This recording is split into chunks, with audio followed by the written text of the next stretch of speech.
అందరికీ నమస్కారం.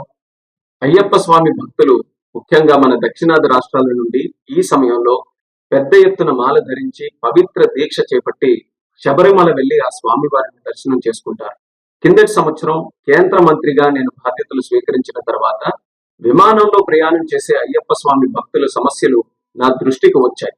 వెంటనే భక్తుల సౌకర్యార్థం మా సెక్యూరిటీ రూల్స్ లో మార్పులు చేసి విరుముడి నేరుగా తమతో పాటు తీసుకుని వెళ్లే విధానం, ఆ మార్పులు మేము తీసుకొని వచ్చాం. ఈ సంవత్సరం కూడా అదే విధంగా అయ్యప్ప స్వామి భక్తులు ప్రయాణం చేసేటప్పుడు వాళ్ళ తాలూకా విరుముడి నేరుగా వాళ్ళతో పాటే ఫ్లైట్ లో తీసుకొని వెళ్లేటటువంటి సౌకర్యం మేము కల్పిస్తున్నాం.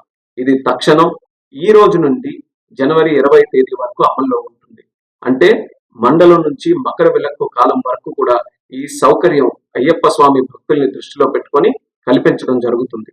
ఈ కూటమి ప్రభుత్వం దేశ ఆచార సాంప్రదాయాలకు, భక్తుల మనోభావాలకు అత్యంత ప్రాధాన్యతనిస్తుంది.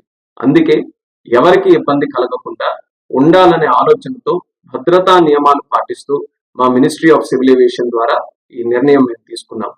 దీన్ని భక్తులందరూ కూడా సద్వినియోగం చేసుకుంటారని, మీ అయ్యప్ప స్వామి దీక్ష విజయవంతంగా జరగాలని, స్వామి తాలూకు ఆశీస్సులు పొంది అందరికీ కూడా మంచి జరగాలని ఈ సందర్భంగా కోరుకుంటున్నాను. నమస్కారం. ఓం స్వామియే శరణమయ్య.